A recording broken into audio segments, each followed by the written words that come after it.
صلاة النبي أحسن، دي الجملة الشهيرة اللي كان بيقولها البازافندي في فيلم ابن حميدو. صلاة النبي أحسن. والبازافندي هو توفيق الدقن، وكان ليه مشهد شهير جدا في الفيلم هنا هو وهند رستم، لما كان بيعاكس هند رستم وعايز يتجوزها وهي كانت بتصده ومش طايقاه، واول ما مشيت قال جملته الشهيره في الفيلم: صلاة النبي احسن. صلاة النبي أحسن. راحت الست اللي فوق دلق عليه الميه. المشهد كان مميز جدا في الفيلم ده، والبيت اللي كانت واقفه فيه الست ودلقت الميه هو بيت المساجيري. فيلم ابن حميد وده انا بعشقه، كان فيه كاست عمل فظيع: احمد رمزي، هند رستم، عبد الفتاح الاسري، اسماعيل ياسين، زينات صدقي. تخيل كده لما اسماعيل ياسين وزينات صدقي وعبد الفتاح الاسري يجتمعوا في فيلم واحد، الفيلم ده هيطلع شكله عامل ازاي؟ بجد كان فيلم حلو جدا. وتصور كمان في البيت ده فيلم حكايات الغريب بطولة محمود الجندي ومحمد منير، لكن اتصور مشاهد منه جوه البيت. انتوا فكركم بقى ان انا جيت السويس وجبتكم معايا علشان اوريكم بس المشهد اللي اتصور عند بيت المساجيري؟ لا طبعا، البيت ده وراه قصة وحكاية كبيرة جدا عايزة احكيها لكم بس جوه البيت، علشان هفرجه لكم حتة حتة واوريكم بيت من اجمل البيوت اللي بقالها اكتر من 160 سنة. يلا بينا افرجكم على البيت واحكي لكم الحكايه. بصوا البلكونه الخشبيه والشبابيك الخشب لسه زي ما هي. الباب قد ايه؟ تعالوا اوريكم انا حجمي قد ايه جنبه. بصوا الباب قد ايه. يعني ما شاء الله ضخم جدا وكبير جدا. تعالوا بصوا الترباس كبير ازاي عشان طبعا يقدر يسد الباب. والله حاجات زمان دي مفيش احلى ولا اقيم منها. وبصوا السقف عامل ازاي، خشب، كله خشب، بس خشب شديد على فكرة، لانه واضح. بصوا في جنشات فوق، دي كان بيتعلق عليها سلبات او جنازير وفي زي عجلة كده عارفين انتوا اللي هو بيرفعوا حاجة بيها. خليني بس اقول لكم ان الساحة اللي انا واقفة فيها دي وجوه اتصور فيها مشهد من فيلم حكايات الغريب بطولة محمد منير ومحمود الجندي. وهنا في الساحة دي كلها محمد منير كان بيغني أغنية في الفيلم اسمها أنا صاحي يا مصر، وكان الاحتفال في الأغنية دي في الساحة دي كلها قبل ما يتزرع النخلة دي. والبيت هنا بيتكون من دورين، الدور اللي احنا واقفين فيه ده اللي هو الدور الأرضي، والأماكن اللي أنا وريتها لكم واحنا داخلين اللي هي البيبان الخشبية دي. أما الدور التاني كانت عبارة عن غرف واسعة علشان المبيت وعلشان تكون مكاتب. تعالوا بقى احكي لكم حكايته. بص يا سيدي، بيت المساجيري من اقدم البيوت اللي اتبنت على الطراز الفرنسي في السويس، ومش في السويس بس، لا ده في مدن القناه الثلاثه.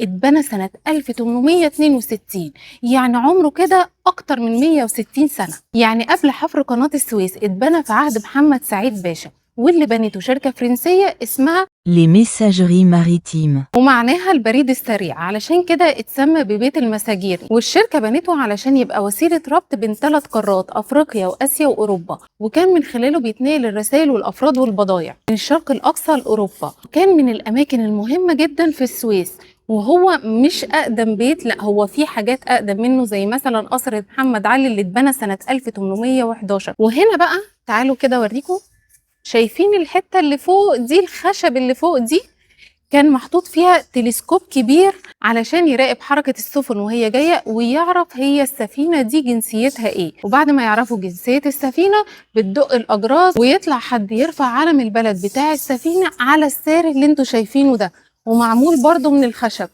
كان في آخر الساري كده بيتعلق علم السفينة اللي جاية من البحر. ولو دخلنا في الممر ده كده هنلاقي الباب الكبير اللي انتوا شايفينه ده اللي هو اللي على الشارع، كان الباب الرئيسي لحركة السفن. ازاي؟ كانت السفن بعد ما تيجي كان البحر قريب من هنا قوي، كانوا بيبعتوا مراكب صغيرة تاخد البضاعة من على السفن، يدخلوا بيها من الباب ده ويدخلوها في المخازن دي. البضايع اللي كانت بتيجي من الهند او من اي مكان من بره كانت بتدخل في المخازن اللي موجوده في الدور اللي احنا واقفين فيه ده كله. وبعد كده كانت بتتحمل على جمال قبل ما يبقى فيه سكه حديد، وبعد برضو ما بقى فيه سكه حديد بقت بتتحمل على القطارات وبتروح لاسكندريه او القاهره علشان بعد كده تتصدر لاوروبا. ولكن بالنسبه لي، تعالوا بقى اوريكم الباب لانه بالنسبه لي مش مفهوم قوي. مبدئيا ده باب صغير فيه، قرب كده، ده باب صغير فيه اهو، كان بيتفتح علشان الناس تدخل، اكيد مش البضايع. الباب كان بيتفتح ازاي بقى؟ هل كان جرار ولا كان ايه؟ انا مش عارفه. يعني هنا في اهو، بصوا هو الباب كله مبدئيا خشب، حتى الحلوق بتاعته خشب. انا مش عارفه كان بيتفتح ازاي، هل كان بيتجر؟ بس هل باب بالمساحه دي يتجر؟ انا مش عارفه بصراحه كان بيفتحوه ازاي، يعني مفيش حد يقول لي. وبعد حفر قناة السويس فضل البيت ده شغال علشان بيدار منه حركة الملاحة، لحد ما أنشأوا في بورتوفيق استراحات خاصة علشان يرتاح فيها العاملين. ومن هنا تم نقل العاملين من المكان ده للمكان التاني. البيت مش بس شاهد على أحداث تاريخية حصلت في السويس، لا ده أحداث سياسية كمان، لأن هنا كان في خنادق تحت الأرض كان بيستخدمها أهالي السويس كمخبأ ليهم من الغارات وقت الحرب. يعني بيت المساجيري شاف أحداث فنية وتاريخية وسياسية واقتصادية. بذمتكم حد قال لكم المعلومات دي قبل كده؟ عشان تعرفوا إنها شطورة. ده بقى البيت التاني بتاع المساجيري، تعالوا بقى اوريهولكم من جوه عشان تعرفوا قد ايه هو عتيق بتاعتكم.